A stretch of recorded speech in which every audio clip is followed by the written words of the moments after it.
Broadcasting to you on WNN 1470 AM and TrentoVision.tv from the world's leading think tank laboratory, buried deep in an undisclosed building in hostile territory where evil and corruption is exposed. You're about to enter the Tom Trento Show.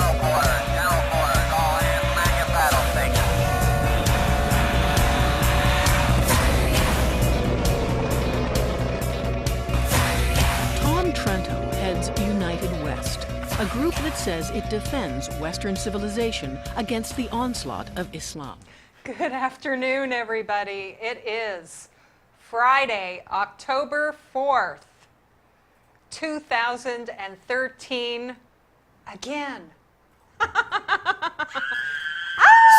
It's Jumpin' Jummah Freaky Friday, everybody. Thank you for listening to us on WNN 1470 AM. This is TrentoVision, broadcasting live from Boca Raton, Florida. You can hear us all the way from Miami to Orlando, Florida, or you can download the iHeartRadio app to your smartphone or other smart device and listen to us anywhere. Anywhere. You can be anywhere in the world and listen to TrentoVision, which I think is absolutely amazing. You can also watch us and listen to us on TrentoVision.tv, on the TeaPartyCommunity.com. No worries there. You can also access us on Bare Naked Islam, an excellent website that I encourage everybody to check out every day, especially on Jumpin' Jummah Freaky Friday. If you missed our show, and I don't know why you would, but if you did miss our show, you can access the archives at youtube.com/TheUnitedWest. Why the United West? Because the United West is our sister organization, and you want to check out that website also. You can go to theunitedwest.org, and while you're there checking out the videos and all the excellent content on that website, you might want to scroll down and hit that Donate Securely button. Please do. And help us out, because we do a lot of worthwhile things. And right now, one of the worthwhile things we're doing with your donations, which we greatly appreciate, is we are having our bosses go to Israel without us, which is very nice for them. Oh, isn't that lovely? Yeah. How many days? 2 weeks? Yeah, and the report we were supposed to get from them, I messed up. I only taped the audio. I don't have the video, so we're going to have to make up for it next week. I apologize. Okay, well, I was going to give our producer Damon a pass on that and not even mention that there was any technical difficulty with Tom and Mark's excellent report from Israel today. I was just going to tell everybody that it is Shabbat in Jerusalem, and that's where they are today, and that's why we're not having a report. So we'll get an update from them next week, and you want to make sure to stay tuned with us next week. We have some excellent programming for you. We have Karen and Billy Vaughn are going to be here. We have Peter Feynman, who we had yesterday. I encourage you to go to the archives and check that out. If you missed Peter Feynman, you don't want to miss that show. Our local favorite, Alan Bergstein, is also going to be co-hosting with me next week, and I look forward to that, as always. And we have Andy Bostom going to Skype in with us. He's working on a super secret fabulous report, which he is going to reveal here on TrentoVision.tv next week. You want to stay tuned, check us out on Monday, and we will give you an update on that. Also, we have a couple of surprise guests and co-hosts, which we will let you know about on Monday also, as soon as we're sure they're actually going to be here when we think they are.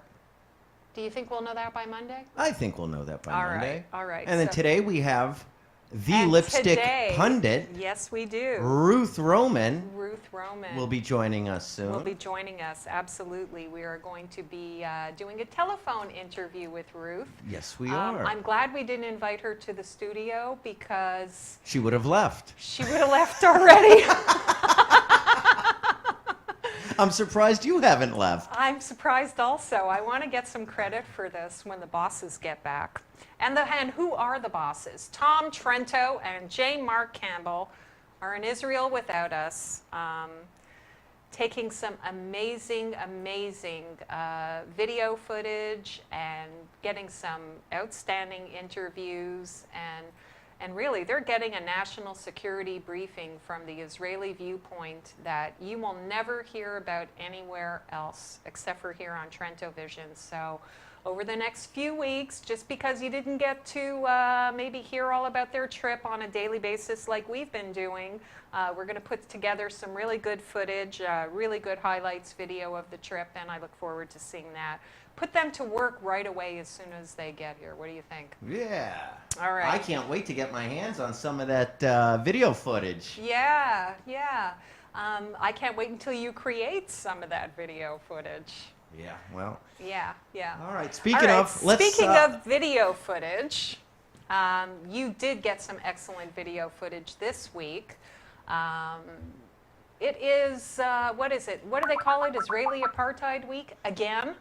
I don't even know if this is technically Israeli apartheid, but it is the apartheid wall. They have an apartheid wall set up and a checkpoint yesterday. And, the Students for Justice in Palestine. Which is basically like the rebranded MSA, essentially. Which is the Muslim Students Association, which is founded by Hamas to operate here in the United States. That is probably why you see all the newer Muslim groups, that, the ones that have not been established are opening under the Students for Justice in Palestine moniker. They're rebranding themselves. Because it's probably not real good to have court documents that tie you to the country's largest terrorism funding case and Hamas. Exactly. Yeah, that can be a little bit inconvenient, especially when you take so much money from the taxpayers of the state that you're in for your student activities fees. How do you feel about that, taxpayers in the state of Florida who support FAU, you donors, you alumni who support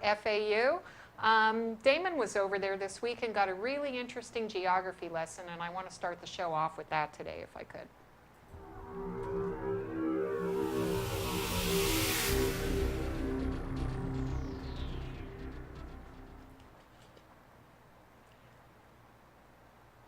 And we're starting off the video with some posters of this apartheid wall, which includes America, by the way. Oh, occupied. A minute ago, you just said that there should be no Israel left.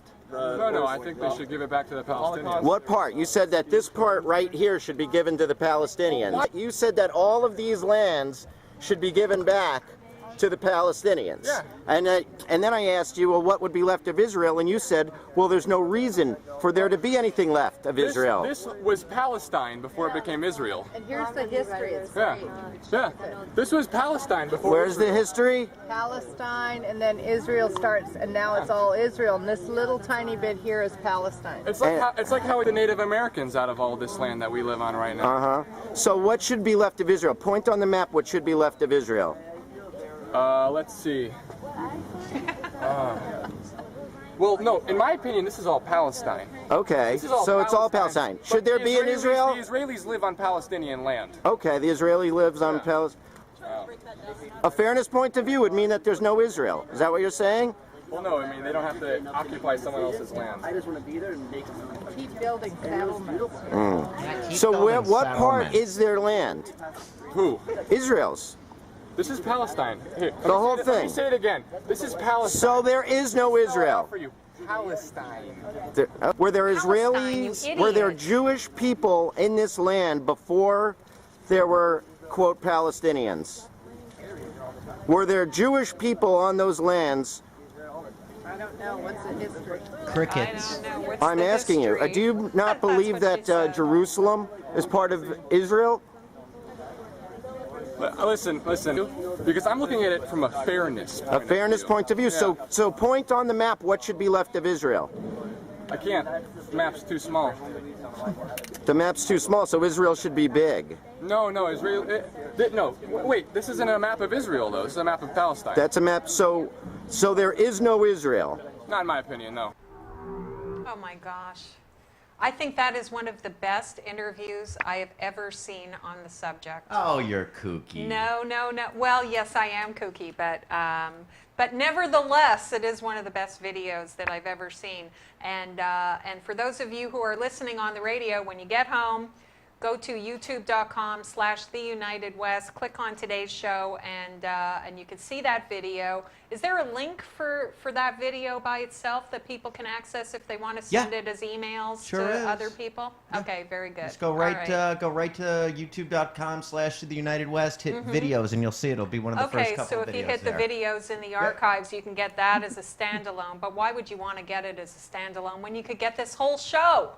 That's a good point. You could get this whole show, and with that, I would like to remind everybody that my name is CJ, and I am here in the studio today with our producer Damon. Hello. And also we have Imam Abdullah. I fool you, you fools. Hello, kuffars. And go ahead, tell me I'm your favorite infidel. I love it. You when are you my say that. favorite infidel, little CJ. Gosh, all right. I just absolutely love that. And I also, one of my other favorite little kuffar women is waiting on the phone as we speak to talk to you. Would you like to introduce her? I do not like this woman, but I will introduce her. She's pretty and she's blonde. Yes, she is, but she does not like my people very much. But I would like to introduce to you the LipStick Pundit known as Ruth Roman. Hi, Ruth. How are you? Hi, everyone. How are you?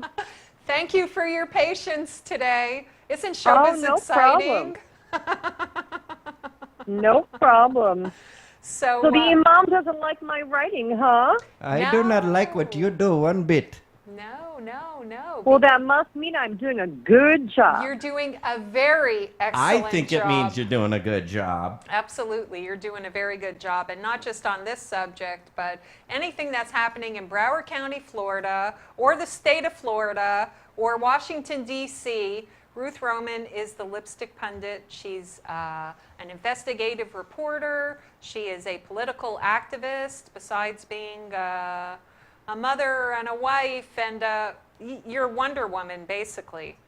I don't know how you can know so much and get so much done in a day.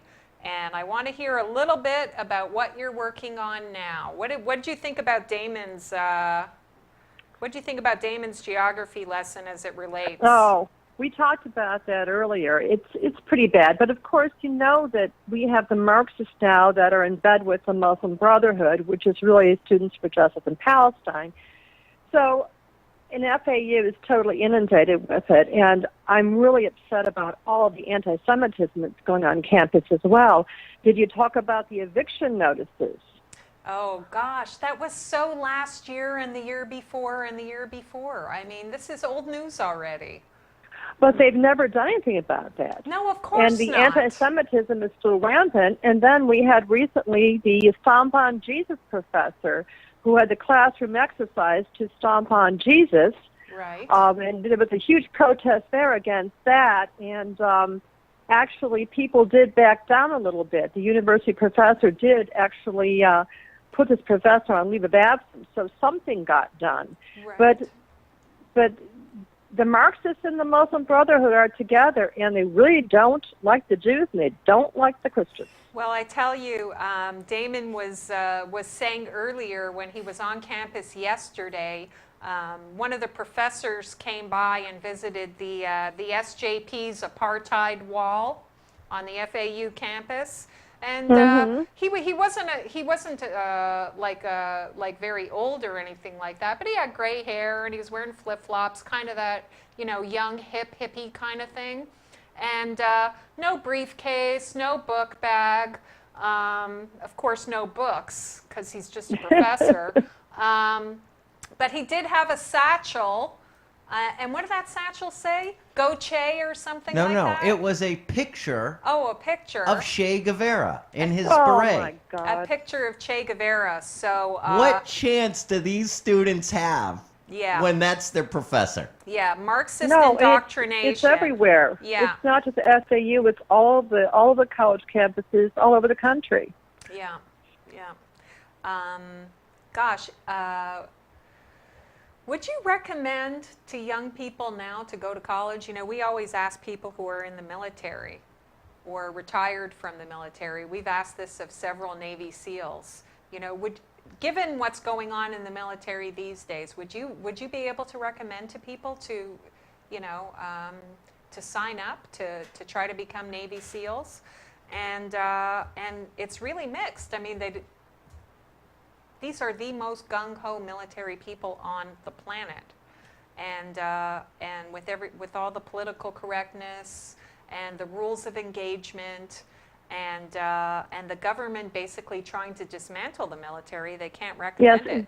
You're right. It is a concerted effort to really demoralize and to dissipate the military, right? Marginalize them. But I really think we really have an anti-military government right now. Yeah, but with college students, it's kind of like you almost, for people who are in your family or friends of your, you know, the kids of your friends or something like that, you almost want to say, you know what, you're going to get stupid if you go to college.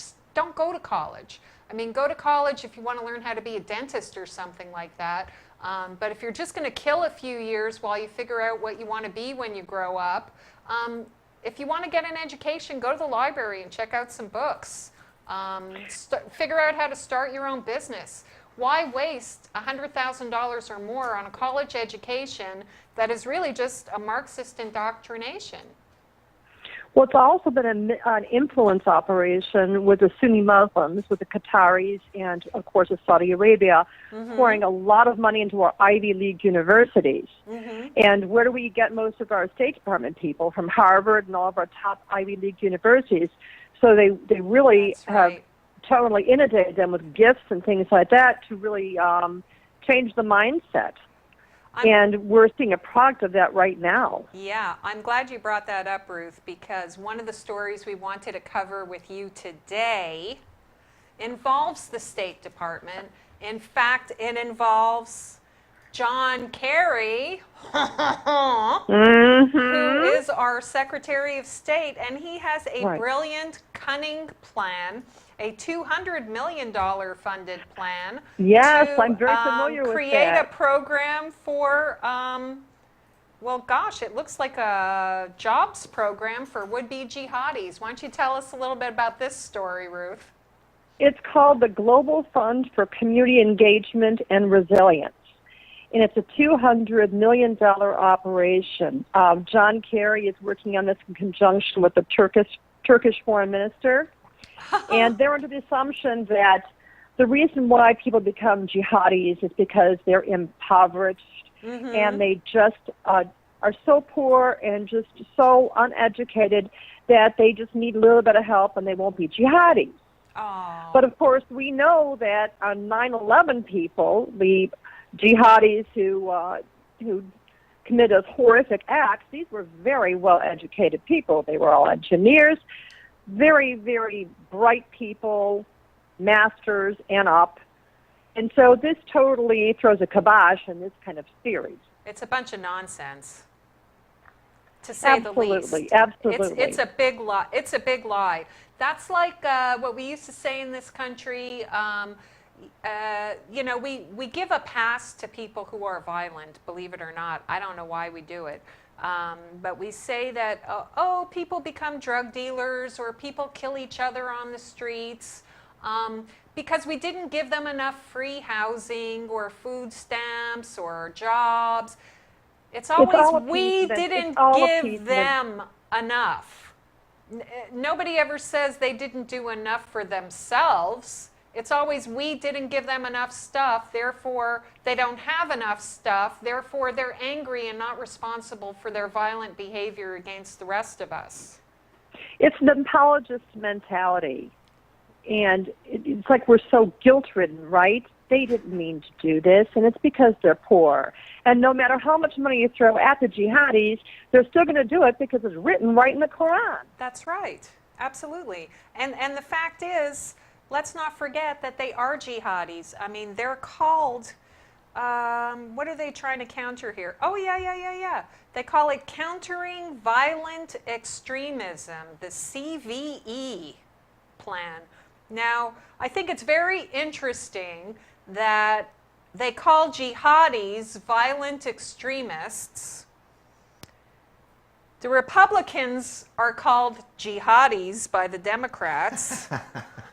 Unbelievable. Unbelievable. And arsonists, they call them arsonists too. Yeah. Anybody who identifies with the aspirations of the Tea Party is a violent extremist. Everybody is violent except for the actual jihadis, and when they are, they're actually not responsible for their own behavior. It's our fault. You have provoked us. We have provoked you. If you kuffar and infidel did not provoke us, you would not be the victim of such extremism. Oh, okay. And in what way are we provocative?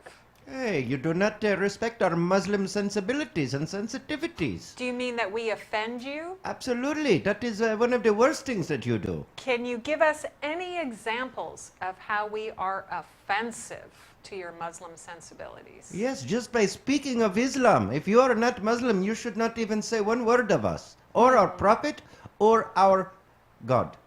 And there should be laws against our doing that, correct? International laws.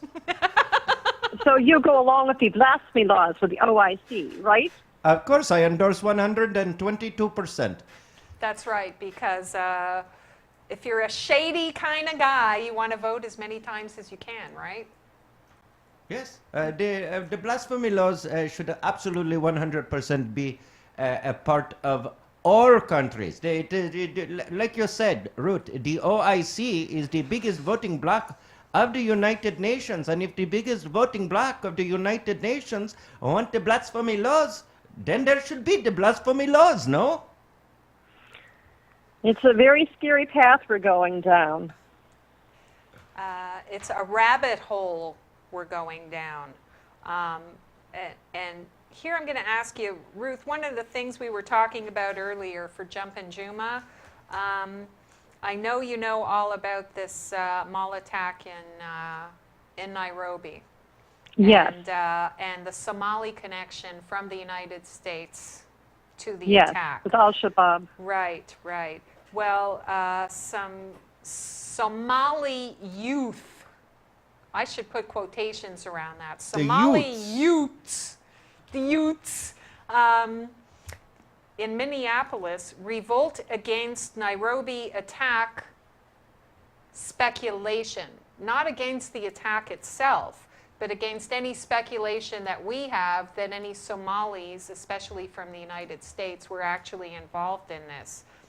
I'm going to ask Damon to put that story up on the screen because I want to relate that to what we have with immigration and infiltration into this country, because I know this is something that you're working on. So, right. So the headline of this article is Minneapolis's Somali youth revolt against Nairobi attack speculation, not against the torture and slaughter of these people at the mall. Damon, where's that? Some of the money quotes. Let me read you some of these quotes. Pull up some of those money quotes for us. Okay, here's how the story begins, and I'll give you a little backstory on it. Everyone's familiar with the mall attack in Kenya last week, and Somalia's Al-Shabaab being responsible. It's a real horror. Okay, well, Minneapolis That's a nightmare. Minneapolis is the largest Somali population in the United States. Okay. Very big. There have been numerous Americans, Somali Americans that have gone overseas to fight in the jihadi wars over there. So CJ read you the title. Here's how the article starts. Or here's somewhat of the background on it. The reporters are there to check out the neighborhood where all these Somalis are coming from. Anyway, a gang of Somali teenagers surrounds the news crew and starts intimidating them and asking them, what are you doing here, blah, blah, blah. And here's some of the news article. One of the Somalis goes, why are you even here? There is no reason. Just negative BS. Only he didn't say BS. He didn't say BS. The teenager was surrounded by more than a dozen other young Somali men and women, his voice raised with the confidence of having a crowd behind him, engaged in a lopsided argument with a cable crew. Huh. The crew had been working around Curry Park in Minneapolis' predominantly Somali neighborhood of Cedar Riverside since Monday morning, collecting footage and interviewing passerby about confirmed reports that 2 Minnesota Somali men were part of al-Shabaab's ongoing deadly mall siege. But by Monday evening, the crew had overstayed its welcome. Ooh. Well, skip down. The teenagers just out of school steadily gathered at the media van to tell the cameras off. They're pissed that we are even here, one crew member said, describing the scene as mass hysteria. Absolutely ridiculous. I tell you what really got me, okay? Who is this? One of these teenagers by the name of, he's a young man in his early 20s. His name is Hashi. And the quote from him is, "In this area, nothing has ever happened with Shabab. We see that on TV, and of course, we're gonna get offended." That is what I was talking about. They're gonna get offended, Ruth. They're not offended by the torture it's an intimidation of innocent campaign. people. It's a total intimidation campaign. So you have a terrorist attack in Kenya. You get a reaction from former refugees or their children who are now living comfortably in the United States of America. And what offends them is that possibly they will be tainted by this, which hasn't happened, unless they are actually terrorist supporters. And right away you get the spin. The spin is not about the victims in Nairobi.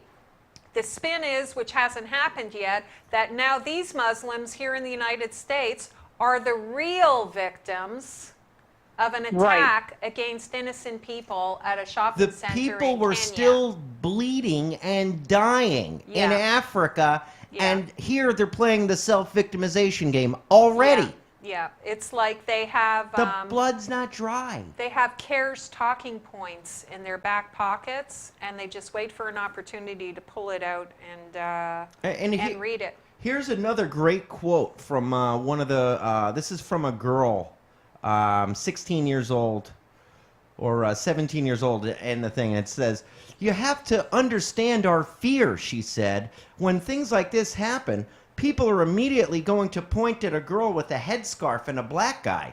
They're just going to literally attack you.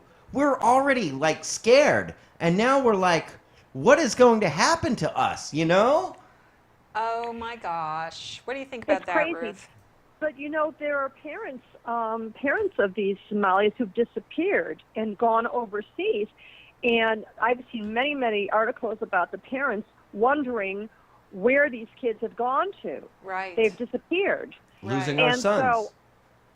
And it's really bad. The parents are upset. They know they've gone overseas to train, and nobody really talks about that, though. No, of course not. Of course not. And of course, they're not just going. They're not just going to Africa from this country. They're going by the dozens to join the jihad in Syria. And I don't really understand how all these Somalis ended up in Minnesota anyway, because it's not like there's a deep cultural connection between Minneapolis and Mogadishu. Well, you just said it. They sound alike. The UN resettlement program. It's all done through the UN. They're resettling them. No, we're paying for that. Oh, yes. The U.S. taxpayers are paying for that. This is a deliberate attempt by the government of the United States to repopulate the Bible Belt in this country. They bring in thousands and thousands of Muslims from Africa, from the Middle East, and who have absolutely no concept of Western life whatsoever. They plop them down in the Bible Belt of the United States. What are they doing in Shelbyville, Tennessee? What are they doing in Minneapolis? San Diego. San Diego? San Diego isn't the Bible Belt, but really, you're trying to destroy the Judeo-Christian fabric of this country because it's all by design. It's all by design. And how does our current lack of a coherent immigration and border program play into that? Well, it's very bad because the borders are very porous. Dennis Michael Lynch has a movie, and you can see a trailer to it. It's called They Come to America. And he exposes the fact that there are miles and miles and miles of our border that are really unprotected. And there might be one border agent to patrol that. And when he goes on break, then they all come on board over. And he actually has footage of hundreds of them coming over. They found Muslim prayer rugs. And actually, they have signs in Chinese in 3 different languages and a watering fountain for them, for the people coming over. It's a big tower, if I'm not aware. Isn't it a big water tower they could see for a couple miles around so the illegals don't die in the desert? And there are signs in various languages, so it's quite bad. Plus the fact in Mexico, our government has signs offering the Mexican U.S. food stamps. Come on over and get U.S. food stamps. Oh my gosh! But how does terrorism and Muslim infiltration in the country play into this? Because I've heard like Hezbollah and Hamas and just even directly from Iran.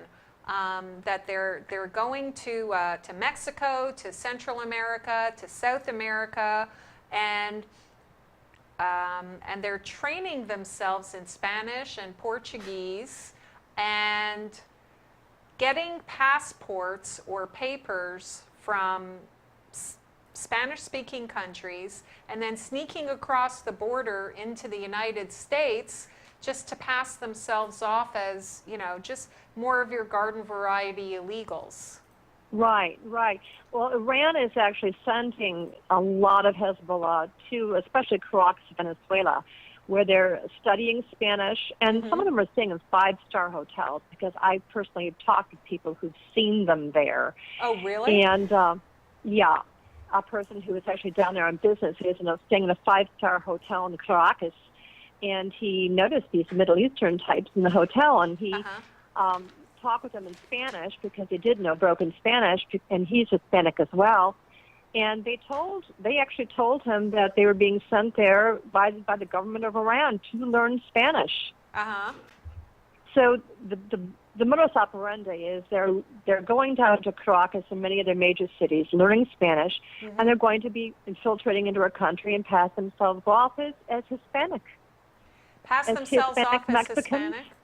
Well, we've talked to our CIA and some other people that we know, and they will tell us 100% factually that Hezbollah has been coming across that border for years. That's right. For years. I mean, they are set up in Mexico. They're set up in Venezuela. Like you just said, Ruth, they're finding prayer rugs and Korans coming in through the Texas and Arizona borders.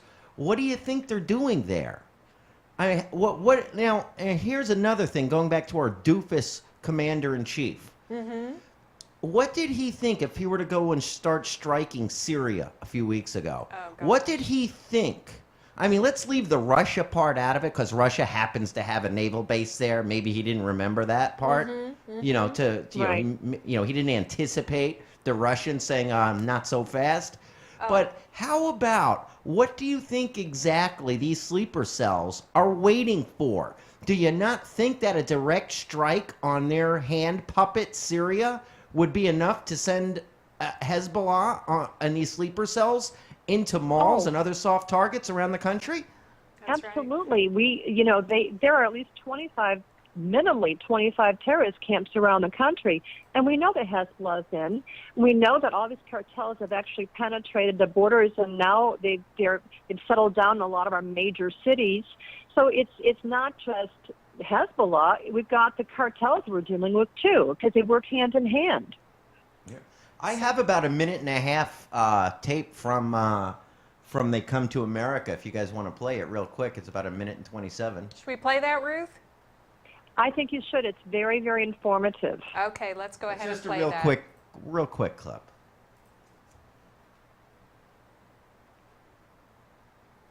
Can you get the sound? Feeling about those people the way that they feel about the U.S. They hate us with a passion. By the way, how long do you think it is until we have another 9/11? I'm surprised it hasn't happened yet.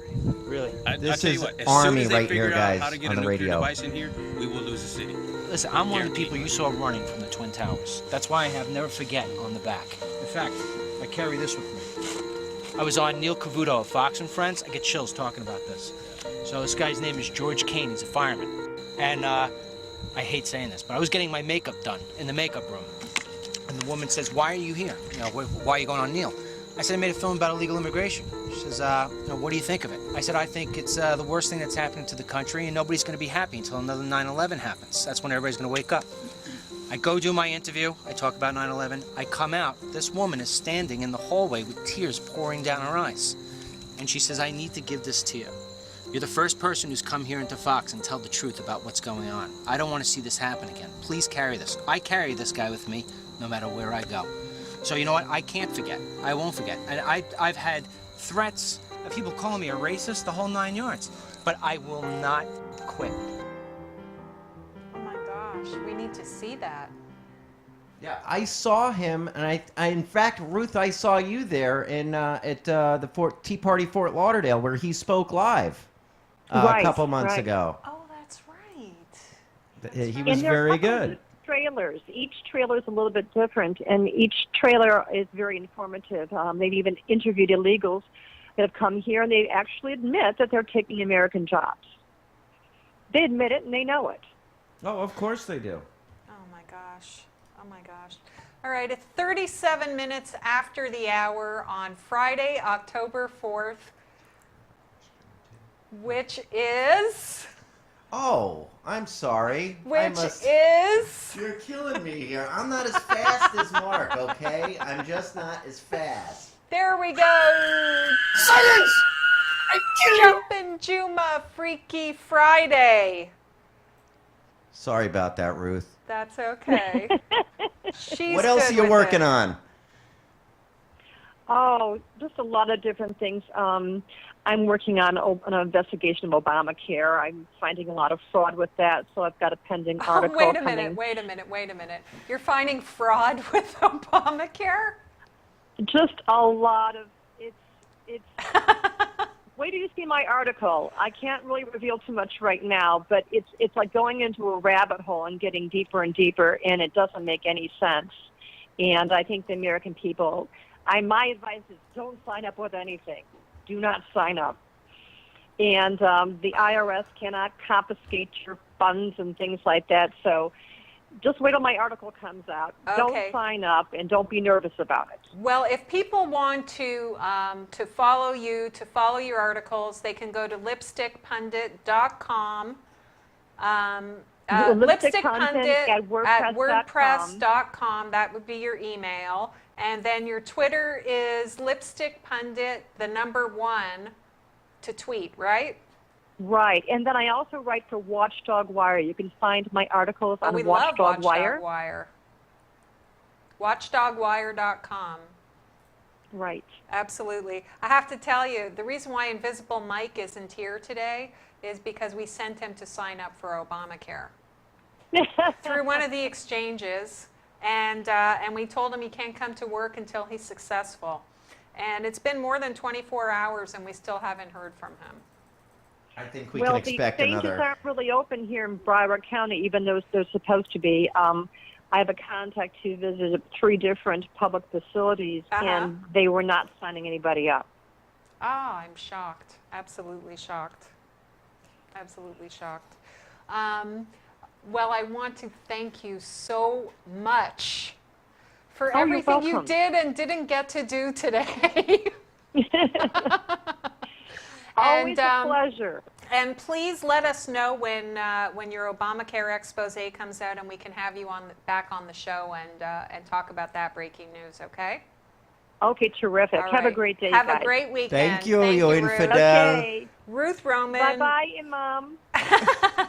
Lipstick Pundit. I tell you, I think the first time I worked with Ruth She's the lady who put it together for the United West team to get their press, get our press passes, which we got from WNN, of course. And she got us into the presidential debate at Lynn University, and that's the first time I got to work with her, and I got to see her. I learned a lot. I got to see her interviewing all these people on the floor after the debate. I do not think that Ruth sleeps. I am convinced. I don't know how she does. Convinced. I will get emails from Ruth. I get them at 24 3 hours. o'clock in the morning. I mean, I don't know when this woman sleeps. 1. No, she doesn't. I mean, and she doesn't just cover like 1 or 2 topics. No, that's what I was saying. Yeah. I mean, she covers everything. And There isn't anything amazing. happening that she doesn't know about, so it's absolutely I know. great. Hey, she could just come out with her own newspaper practically, and you wouldn't have to read anything else. You wouldn't. No, you wouldn't have to. So Friday, October 4th, it is 5:41 in the afternoon. The inmates are running the asylum without Tom Trento, without J. Mark Campbell, without Invisible Mike. Who is here? Who is here? It's just me, CJ, and Damon, and Damon's voices in his head. And you know, we went through a whole week by ourselves. Crazy. And I may be jumping the gun a little bit because we still have about 20 minutes to go, but I feel confident that I could report that at the end of the first week of Tom's absence from the show, nobody has killed anybody here in the studio, and by that I mean we have not killed each other, because Correct. many of you have written in with your concern that this would happen. Also, Nothing to fear here. Also, nobody got pregnant during this whole week on the show. So far, I think we're ready to go for another week. What do you think? I believe we are. Okay. Now, we do have a lot of stories that we didn't get to yet. And But we're going to power through some because some of them are so fun. I think it would be so impressive if we actually made it through a whole show by ourselves and covered everything that we said we were going to cover. I think that would be fantastic. Okay, Now, so what do you want to bring up next? Oh, you want to go to, well, we could just do a real quick current event. Okay. That, you know, just the most populous Muslim country in the Middle East, Egypt. Remember that one? That's been out of the news, actually, for a little while? Yeah, it's been, we don't hear too much about them since Syria, right? They're kind of back in the news today. And what's happening there? Well, it appears that there have been violent clashes between supporters of ousted Egyptian President Morsi and the military. One shot, Muslim Brotherhood supporter. And here is a pretty funny take on, or not, you know, you hate to call it funny, but it's just Muslims being Muslims. Right. Now, this, again, realize this is the Brotherhood, you know, protesting against the military, quote, coup. Isn't the Right. Brotherhood Now, illegal now in Egypt? Right. Well, here is part of the story is bystanders threw rocks at the protesters. And many demonstrators hurled them back as tempers flared in the streets. So what you have is the Muslim Brotherhood protesting against the military, and then just normal citizens start pelting them with rocks and stuff, telling them to get the heck out of here. Get the heck out of Dodge. We're getting our country back together here, right? Oh, I mean, that's just amazing. I'm shocked that violence is breaking out in Egypt. I know, it's shocking. It's shocking, but I have to tell you, since we're going to talk about some violence, and gosh, it's almost impossible not to. I'm looking here at the monthly jihad report for September 2013.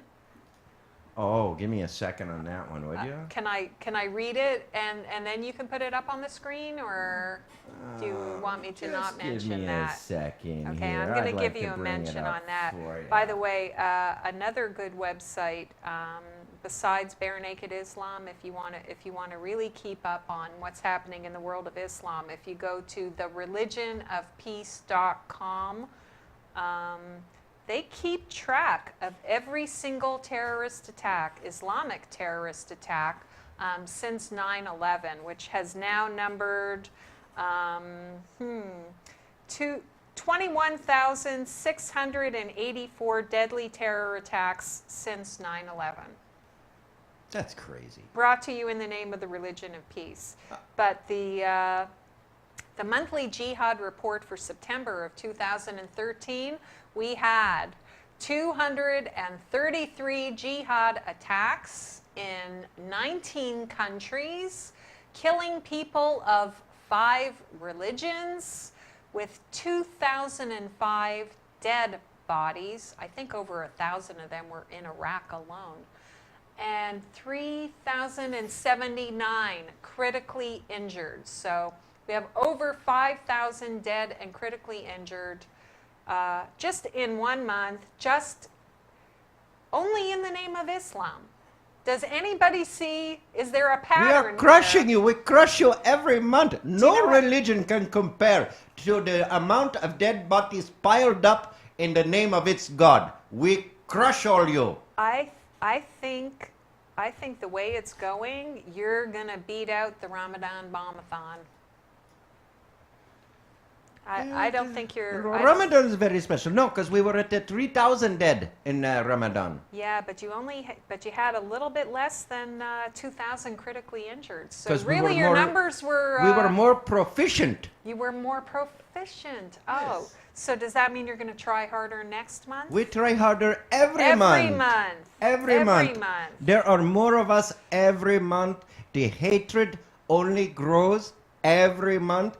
The vicious attacks we come under from your imperial United States and your little devil Israel, all you do is it builds and builds and builds, and you bring it upon yourselves, you stupid infidels. We do, and I think that that even the Ayatollahs who are Shias would agree with what you're saying here, Imam, wouldn't they? I believe you're probably correct. Iran is like I tell you. I am not a big fan of the Shia.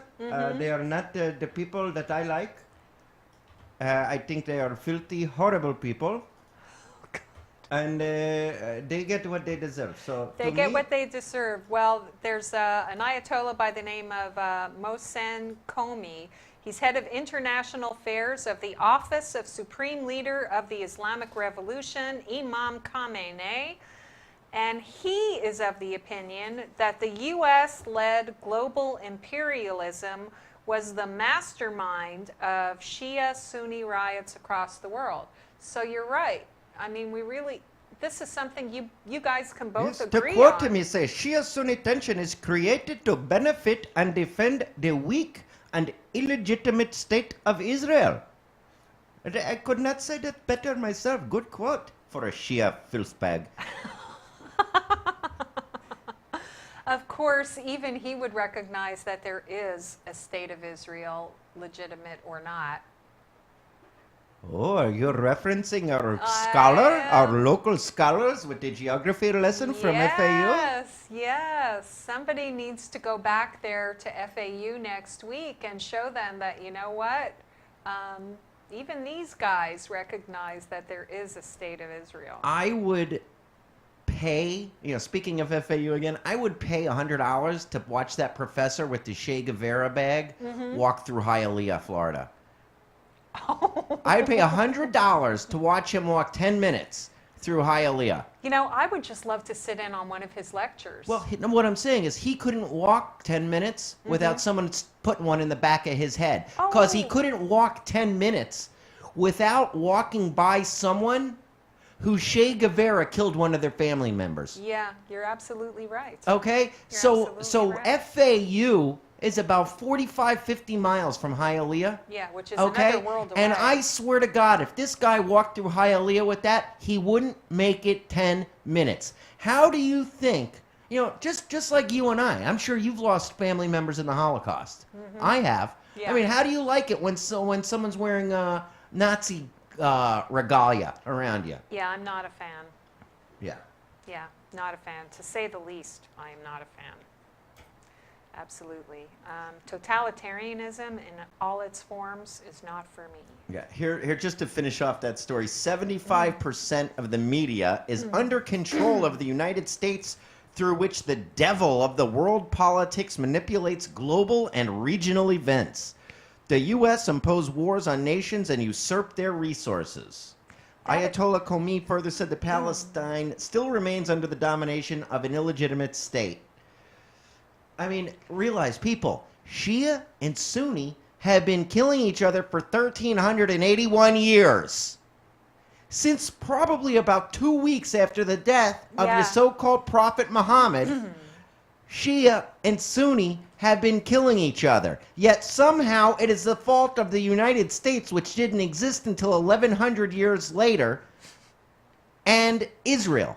I'm sorry. That preceded them spiritually and superseded them as a technical, legitimate member of the United Nations in 1948. Unbelievable. I'm sorry. Are you trying to be logical and rational and apply some standard and think that Islam has anything? Listen, Islam, Russian, read that all out the window. You read the Quran, you read the Hadith, the Surah, that is all you need to know. I'm surprised that this imam, though, that he stopped at saying 75% of the media is under the control of the U.S. It is closer to and 95. that he didn't elaborate further and explain that, that of course, all the Jews control the media. Of course, that was implied. That so was therefore, it's the Jews of the United States. Oh, here's the meeting, actually. Oh, look at that. Picture Could from you the just, meeting. how would you love to be a fly on the If wall I was a of fly, that it room? would be like a smorgasbord. Oh my with all gosh. the stink in there. Oh, look at you, look at you. Oh my What gosh. other stories have you, young lady? Since Tom and Mark are in Israel, and since they were visiting the Golan, I thought it was very interesting that the Syrian foreign minister at the UN this week, not really too concerned about the civil war happening in Syria. What's really of concern is the fact that it is now Syria's job to get the Golan Heights back from Israel. Oh, are you talking about this article? Syria formally confirms the mission to restore Israeli-occupied Golan Heights.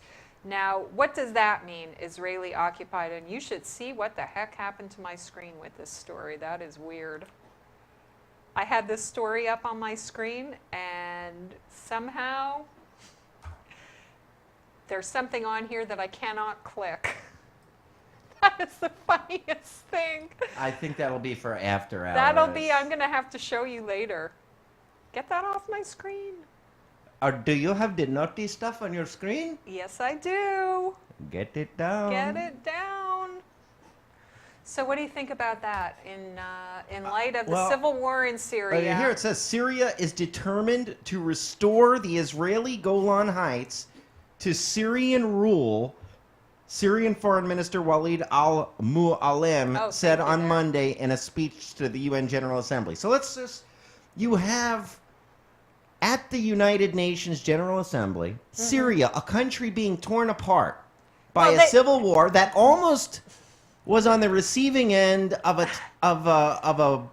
bottle rocket attack by us. A civil war means by definition that you're not actually in control of your own country. So while you're not actually in control of your own country, why don't you try to toddle over to the country that you border with and steal some of their land and incorporate it into the part that you also can't control? How does that That's make a sense great to you? idea, especially when you militarily doesn't have a chance. But it shows you the insanity of the mentality of your Arab Muslims. It really does. It just shows you, the shame and pride thing. Yeah. It's they lost the war. There's no way that they are in any military position to even come close to retaking the Golan. But nothing brings an Arab or Muslim country together. That's right. Nothing brings its citizens together like ripping on Israel and the Jews. That's right. And this, of course, is to the UN General Assembly. And who's the largest voting bloc in the UN? The OIC. It's the OIC. 57 members of the OIC. And And how many supposed democratic members of countries left the room when this man was speaking, or when Rouhani was speaking, or any of those fascists were speaking? Does anybody from the supposed democratic West get up and leave the room besides Israel and besides Canada? Because even now, you can't even count on the United States to do that. No, I'll tell you, your Canadians, CJ, have been rather impressive this last year or so. Yes, they have. Yes, Now, they have. speaking of our U.S., Which, by the way, we are 5:56. Oh, we only have a few minutes left. So we have like 3 minutes? Yeah. Did you want to go to the Burma story? Yeah, that's what I just put up. Yeah. And this is off of Voice of America. That's the U.S. taxpayer funded, right? I believe it is. Read it. Okay, what we have here is this is a crazy headline, folks. The U.S. Burma must do more to stop anti-Muslim violence. Well, I think if it were, this must have been translated, because we would have been politically correct and called it Myanmar.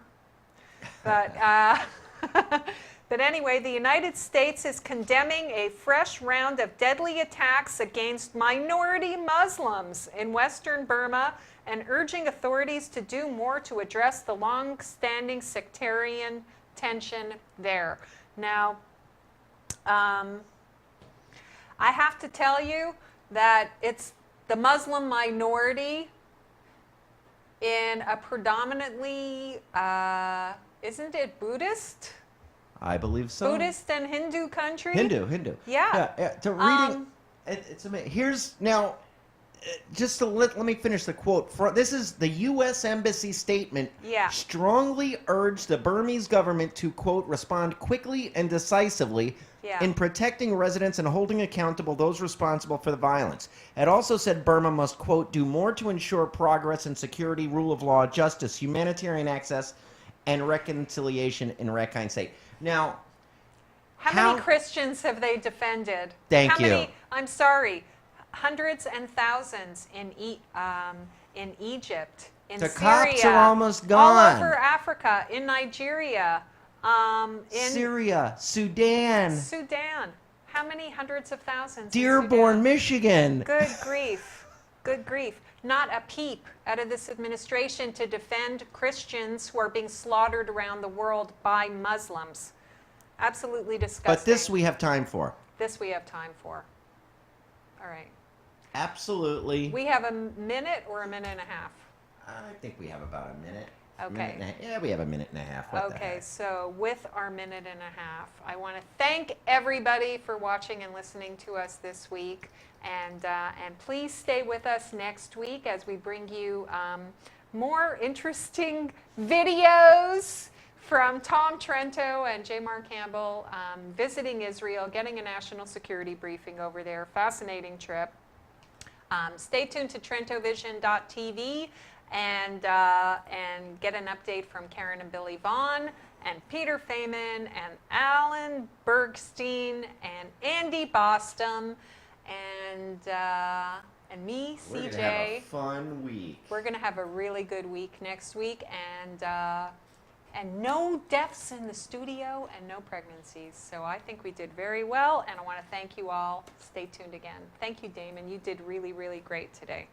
I tried. You did a good job. Allah Akbar! I hate that.